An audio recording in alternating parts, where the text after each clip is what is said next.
नमस्कार मेरे प्यारे दोस्तों, आप सभी का स्वागत है रोजगार विद प्रमोद यूट्यूब चैनल पर। जैसा कि दोस्तों आप देख पा रहे हैं कि आज हम लोग पढ़ने वाले हैं मूल अधिकार। दोस्तों मैं हूं प्रमोद कुमार निषाद और आज हम लोग पढ़ेंगे मूल अधिकार।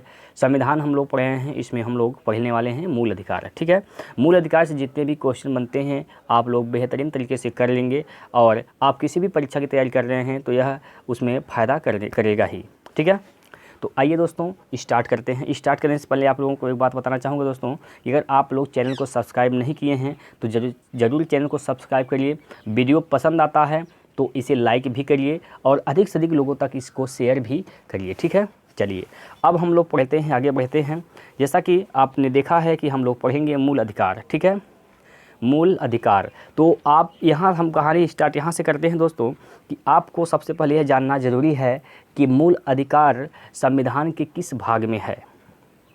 मूल अधिकार संविधान के किस भाग में है तो आप लोग जानते हैं भाग 3 में ही मूल अधिकार का बात किया गया है। संविधान के भाग 3 में मूल अधिकार की बात किया गया है और अनुच्छेद की बात करें दोस्तों तो आर्टिकल यानी अनुच्छेद 12 से 35 तक मूल अधिकार का ही वर्णन किया गया है। अनुच्छेद 12 से 35 में मूल अधिकारों के बारे में ही बात बोला गया है। ठीक है दोस्तों, चलिए इस भाग 3 को आप लोग जानते हैं कि भाग 3 को ही मैग्ना कार्टा कहा जाता है।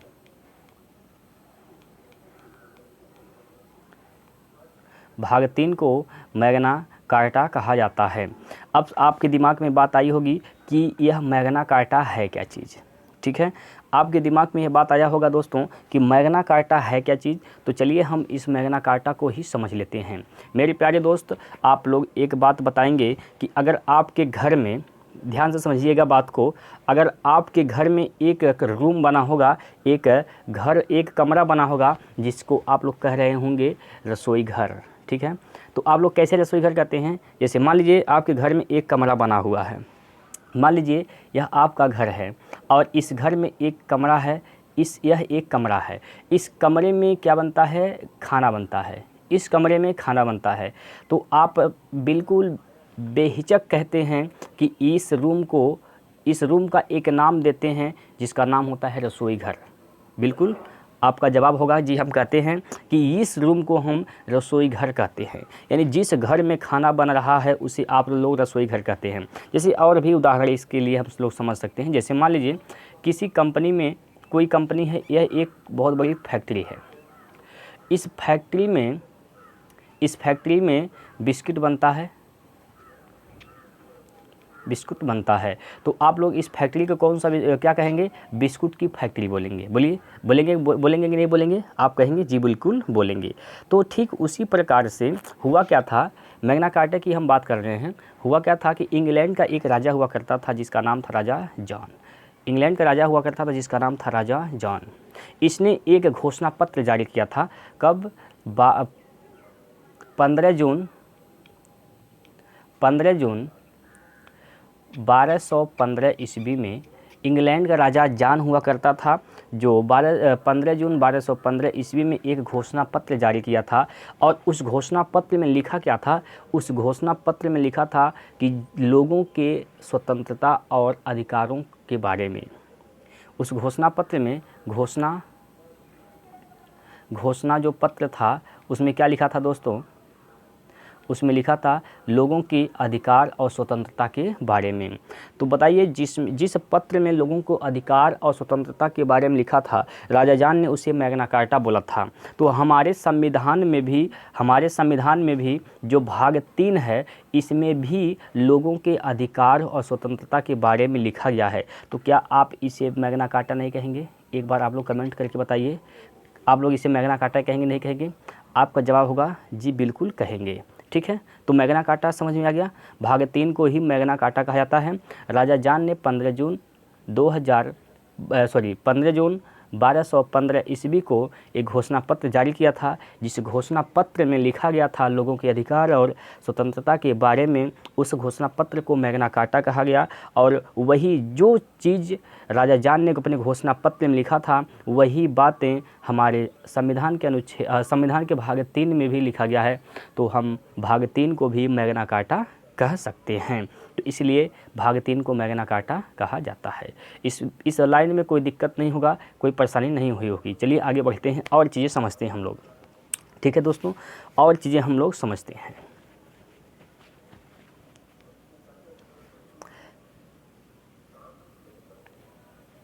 चलिए अच्छा, कुछ ऐसे हमारे संवैधानिक उपबंध की अगर बात करें हम लोग, कुछ अनुच्छेद 12 से 35 तक अनुच्छेद हैं। कुछ ऐसे अनुच्छेद हैं दोस्तों जो कि केवल और केवल भारतीयों को ही प्राप्त हुई है।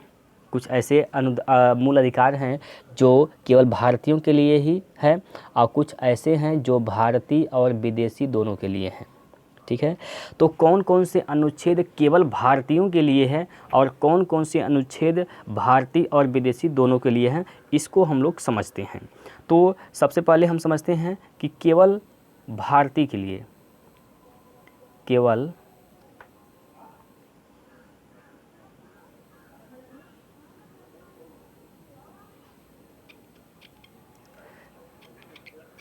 भारतीय को जो प्राप्त है अनुच्छेद, उसकी हम लोग बात कर रहे हैं।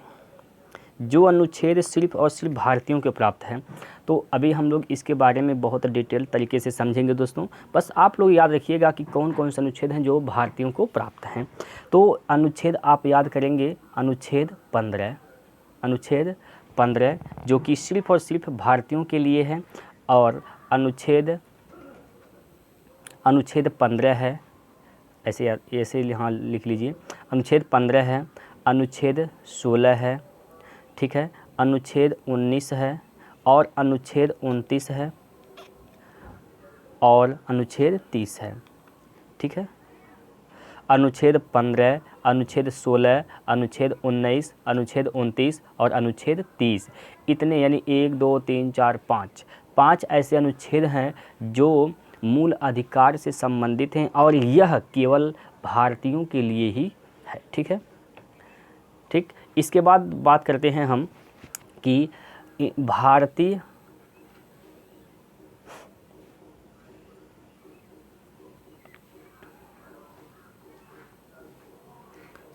प्लस विदेशी दोनों को जो प्राप्त है, कौन कौन से अनुच्छेद हैं जो भारतीयों को भी प्राप्त है और विदेशियों को भी प्राप्त है, कौन से अनुच्छेद हैं, इसके बारे में समझ लेते हैं।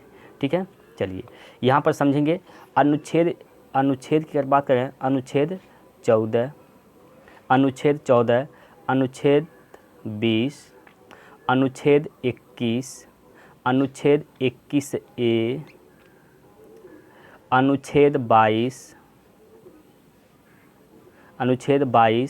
अनुच्छेद 23, 24 और अनुच्छेद 25, 26, 27, 28, इतने अनुच्छेद हैं जो भारतीयों को भी है प्राप्त और विदेशियों को भी प्राप्त है। ठीक है, इसमें कोई दिक्कत नहीं। हम क्या करेंगे दोस्त, हम लोग एक एक अनुच्छेद को डिटेल तरीके से समझेंगे, किस अनुच्छेद में कौन सी बात कही गई है, इसमें कोई दिक्कत नहीं होनी चाहिए। आगे बढ़ते हैं हम लोग। देखिए, सबसे पहले आपने शुरू में क्या देखा है कि जो मूल अधिकार है दोस्त, मूल अधिकार हम लोग जानते हैं 12 से लेकर 35 तक है, 12 से लेकर 35 तक हैं। तो इसमें सब महत्वपूर्ण हैं, लेकिन कुछ ऐसे हैं जो कि नहीं याद रहेगा तो कोई दिक्कत नहीं, वहाँ से प्रश्न नहीं पूछे जाते हैं। जैसे अगर हम बात करते हैं, यहाँ पर हम बात करें अनुच्छेद 12 की, तो अनुच्छेद 12 में कौन सी बात लिखी गई है। अनुच्छेद 12 की अगर बात करते हैं दोस्त, तो अनुच्छेद 12 में क्या कहा गया है। अनुच्छेद 12 में बहुत ज़्यादा बात नहीं किया गया है। इसमें कहा गया है, इसमें अनुच्छेद 12 में राज्य की परिभाषा दिया गया है, राज्य की परिभाषा दिया गया है। अनुच्छेद 12 में क्या है, राज्य की परिभाषा है। ठीक है, अच्छा, आप लोग जानते हैं मौलिक अधिकार जो होता है दोस्त, मौलिक अधिकार वह है, मूल अधिकार क्यों होता है, यानी मौलिक अधिकार क्यों है, इसके बारे में आप लोग समझेंगे। मौलिक अधिकार इसलिए मूल अधिकार है, मौलिक अधिकार इसलिए मौलिक अधिकार होता है क्योंकि इसको उच्च न्यायालय द्वारा, उच्च न्यायालय और उच्चतम न्यायालय द्वारा संरक्षित है। जैसे अगर आपका मौलिक अधिकार हनन हो रहा है, अगर आपका मौलिक अधिकार जब हनन होगा तो आप उच्च न्यायालय, अगर आपका मौलिक अधिकार हनन हो रहा है तो आप दो न्यायालय में जा सकते हैं, एक उच्च न्यायालय और एक उच्चतम न्यायालय जा सकते हैं। मौलिक अधिकार हनन होने की दशा में, सुनिए, यहाँ जब मौलिक अधिकार हनन होगा तो आप कहाँ जा सकते हैं? दो जगह जा सकते हैं। एक तो जा सकते हैं आप लोग दोस्तों उच्च न्यायालय,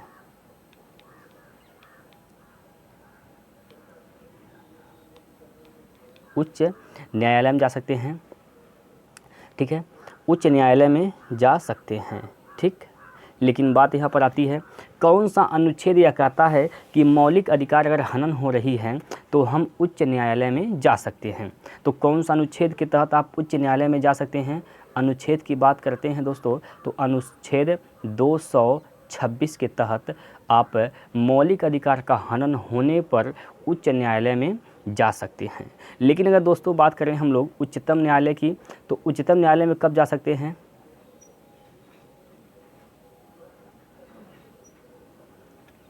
उच्चतम न्यायालय, उच्चतम न्यायालय में आप कब जा सकते हैं?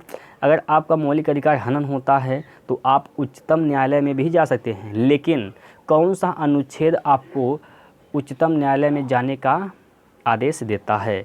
ठीक, तो यह अनुच्छेद आप लोग याद रखेंगे, अनुच्छेद 32 के तहत, अनुच्छेद 32 के तहत। अनुच्छेद 32 को आत्मा और हृदय भी कहा जाता है। तो अनुच्छेद 32 के तहत मौलिक अधिकार का हनन हो रहा है तो आप उच्चतम न्यायालय में जा सकते हैं। तो आप लोग समझ गए कि हमारे मौलिक अधिकार को न्यायालय द्वारा यानी संसद द्वारा उच्चतम इसको संरक्षण प्राप्त है, इसलिए इसे मौलिक अधिकार कहते हैं, ठीक है।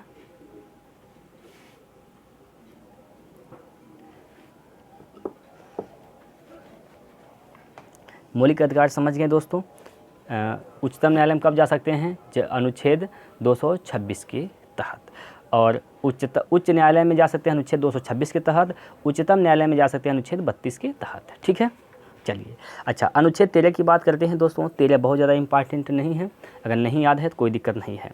यह मूल अधिकारों से असंगत तथा उनका अल्पीकरण करने की विधियाँ इसमें दिया गया है, ठीक। 13 हुआ, 12 समझ गए, 13 भी समझ गए। इसके बाद अब हम आते हैं आगे। इसके बाद हम लोग याद करते हैं कि हमारे मौलिक अधिकार 12 समझ गए, 13 समझ गए। अब हम यहाँ से बात करेंगे दोस्तों 14 से स्टार्ट करेंगे और कहाँ तक पहुँचेंगे हम लोग? 35 तक पहुँचेंगे, ठीक है, ठीक। चलिए, तो आप लोगों को हम एक तरीका बता रहे हैं याद करने का कि कौन कौन से अनुच्छेद के अंतर्गत कौन कौन सी चीज़ें आती हैं। तो आप लोग इसे बेहतरीन तरीके से नोट करेंगे और याद रखेंगे। चलिए, सबसे पहले अगर हम बात करें दोस्तों समता का अधिकार, सुनिए, हम एक ट्रिक बता रहे हैं इसको याद करने का। ट्रिक क्या है? ट्रिक है इसको याद करने का, सुनिए, इसको याद करने का ट्रिक क्या है? स्व सो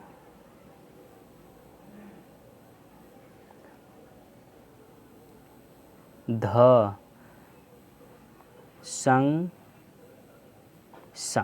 ठीक है। आप लोग याद बोलिए, स स्व सो ध संग। सुनिए, यहाँ से आप लोग स मतलब क्या हो गया? समता का अधिकार। स का मतलब दोस्तों समता का अधिकार। स का मतलब हो गया दोस्तों समता का अधिकार। स्व का मतलब हो गया दोस्तों, स्व का मतलब हो गया यहाँ से, स्व का मतलब हो गया स्वतंत्रता का अधिकार। स्वतंत्रता का अधिकार। सो का मतलब हो गया शोषण के विरुद्ध अधिकार। शोषण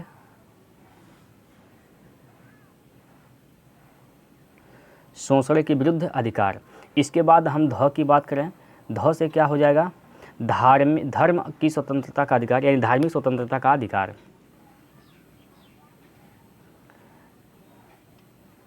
धार्मिक स्वतंत्रता का अधिकार। पहले संघ का मतलब हो गया संस्कृति और शिक्षा संबंधी अधिकार। संस्कृति और शिक्षा संबंधी अधिकार। और अंतिम संघ का मतलब हो गया संवैधानिक उपचारों का अधिकार।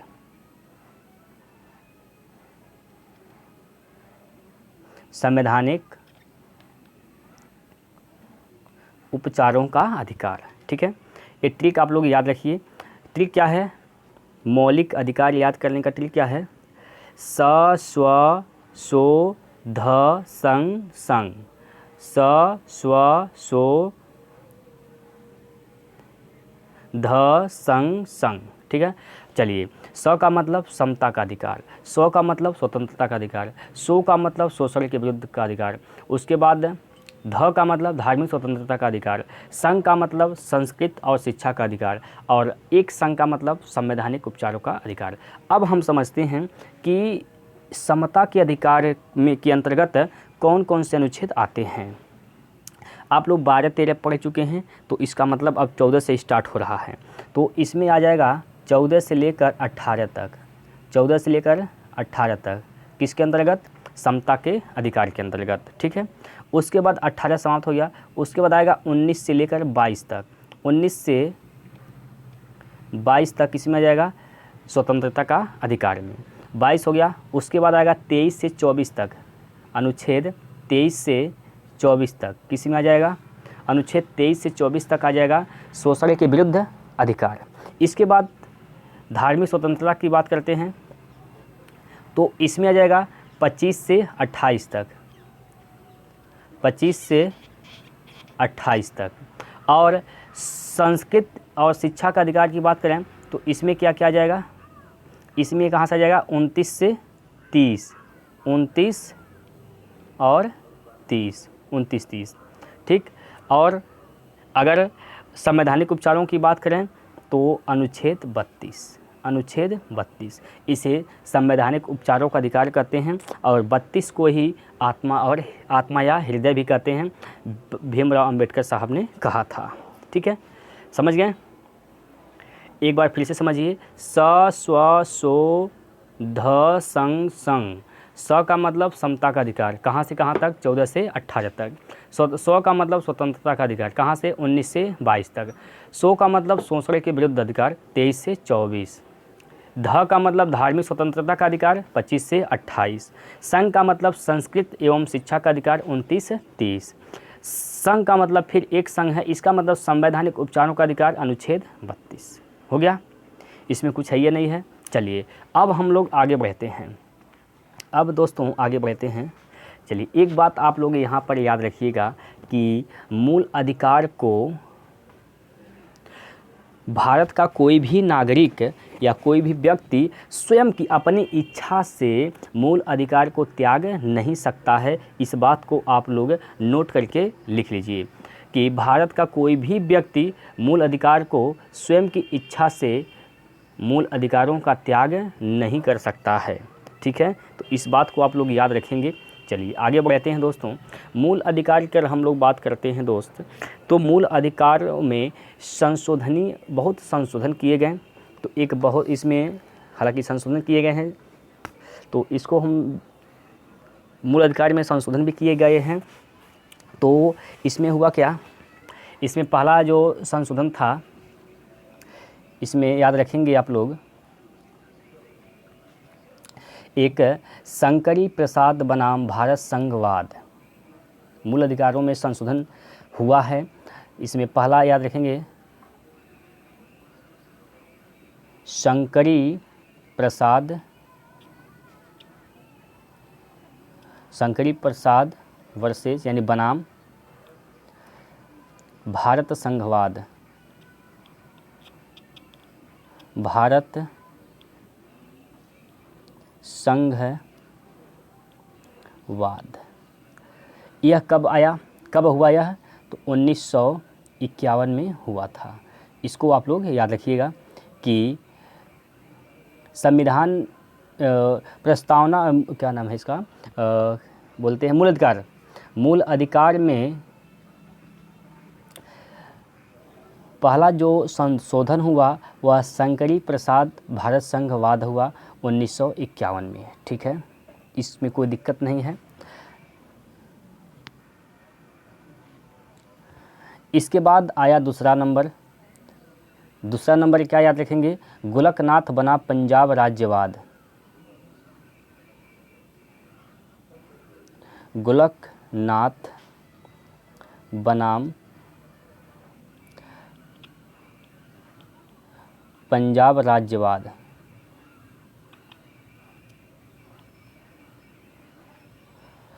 पंजाब राज्यवाद यह कब हुआ? 1967 में। मूल अधिकार में दूसरा जो संशोधन किया गया वह किसके तहत किया गया? गोलकनाथ बनाम पंजाब राज्यवाद 1967 में।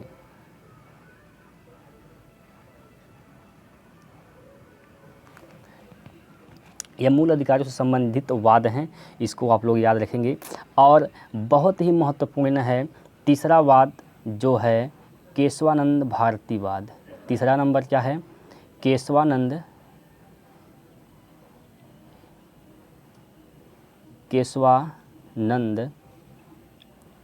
भारती बनाम केरल राज्य।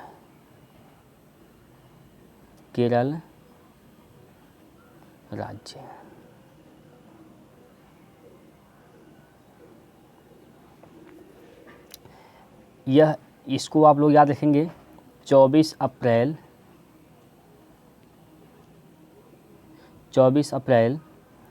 1973। यह वाद कब हुआ? 24 अप्रैल 1973 को यह वाद हुआ था। ठीक है दोस्तों, चलिए आगे बढ़ते हैं हम लोग बात करते हैं दोस्तों सीधे समता का अधिकार की बात करें हम लोग दोस्तों। समता का अधिकार, समता का अधिकार, समता का अधिकार बात करें हम लोग तो यह अनुच्छेद कहाँ से कहाँ तक है? आप लोग जानते हैं अनुच्छेद कहाँ से कहाँ तक है? अनुच्छेद 14 से लेकर 18 तक है। अनुच्छेद 14 से लेकर 18 तक क्या है? समता का अधिकार है। तो अनुच्छेद अगर 14 की बात करें हम लोग, अनुच्छेद 14 में क्या कहा गया है? अनुच्छेद 14 में क्या कहा गया है? अनुच्छेद 14 में कहा गया है विधि के समक्ष समता का अधिकार। अनुच्छेद 14 में क्या है? विधि के समक्ष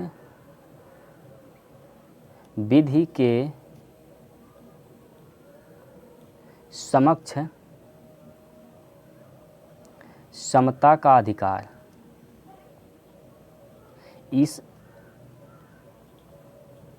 यह किस अनुच्छेद में है? अनुच्छेद 14 में है। इसके बाद दोस्तों आगे बढ़ते हैं हम लोग, इसी क्रम में आगे बढ़ते हैं। विधि के समक्ष समता का अधिकार किस देश की अवधारणा से संबंधित है? यानी विधि के समक्ष समता का अधिकार किस देश से लिया गया है?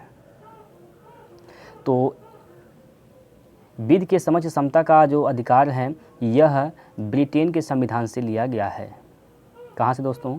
ब्रिटेन की संविधान से। ब्रिटेन की संविधान से विधि के समक्ष समता का अधिकार लिया गया है। ठीक है,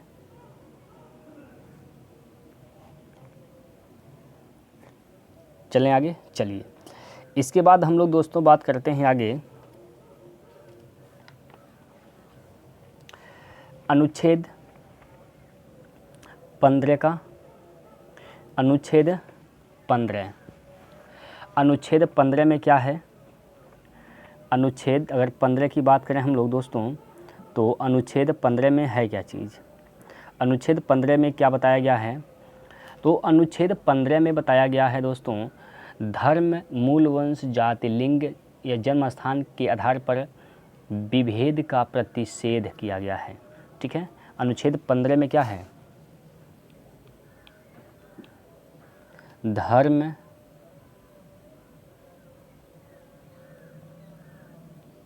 मूल वंश, जाति,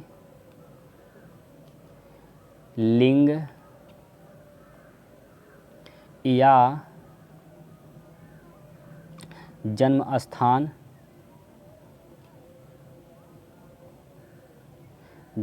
स्थान के आधार पर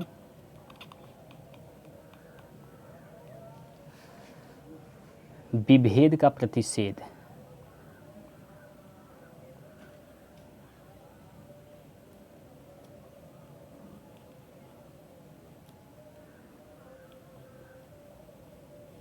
ठीक है, कि कोई भी व्यक्ति धर्म, मूल वंश, जाति, लिंग या जन्मस्थान के आधार पर उसे दुर्व्यवहार नहीं किया जाएगा। यह बात किस में कहा गया है? अनुच्छेद 15 में कहा गया है। ठीक, इसके बाद आगे चलते हैं हम लोग अनुच्छेद 16 की बात करें। अनुच्छेद 16 में क्या कहा गया है? अनुच्छेद 16 किससे संबंधित है? अनुच्छेद 16 है लोक नियोजन के विषय में अवसर की समता। यानी लोक नियोजन किस अनुच्छेद में है? लोक नियोजन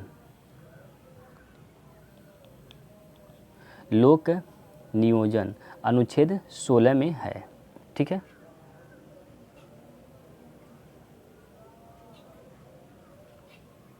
इसके बाद आगे चलते हैं हम लोग। अनुच्छेद अगर 17 की बात करें हम लोग दोस्तों, अनुच्छेद 17 में क्या है? अनुच्छेद 17 में क्या है? तो अनुच्छेद 17 में बताया गया है अस्पृश्यता का अंत।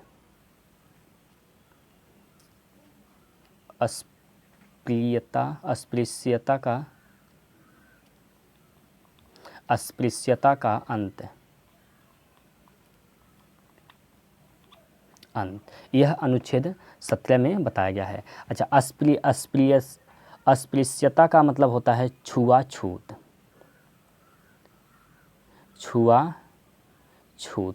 छुआछूत का मतलब जैसे होता है, पहले ऐसा भावना चलता था, विचार सब लोग को, सबके मन में था पहले कि किसी निज जाति के व्यक्ति के हाथ का छुआ हुआ सामान उच्च जाति के व्यक्ति नहीं लेते थे। ठीक है, तो यही अस्पृश्यता का अंत हुआ। अनुच्छेद 17 में इस बात का प्रावधान किया गया है। ठीक, इसके बाद आगे चलते हैं, आगे बढ़ते हैं हम लोग अनुच्छेद 18 में। अनुच्छेद 18 किससे संबंधित है? तो अनुच्छेद 18 जो है दोस्तों, यह संबंधित है उपाधियों का अंत। इसमें लिखा गया है उपाधियों का अंत। इसमें बताया गया है उपाधियों के अंत के बारे में। यानी उपाधियों का अंत किस में, अनुच्छेद में है? तो आपका जवाब होगा अनुच्छेद 18 में।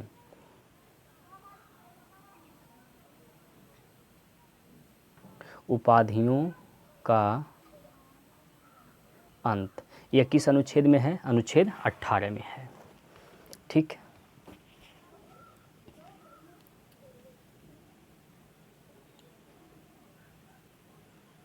इसमें कहा गया है कि राज्य द्वारा कोई व्यक्ति उपाधि नहीं दी जाएगी। राज्य के द्वारा व्यक्ति को कोई उपाधि नहीं दी जाएगी, परंतु शैक्षणिक और सैन्य उपाधियां दी जा सकती हैं। यह अनुच्छेद 18 के तहत बोला गया है। और ये भी बात बोला गया है कि कोई भारतीय नागरिक विदेशी राज्य से उपाधि नहीं ले सकता है। ठीक है, यह अनुच्छेद 18 में ही बोला गया है।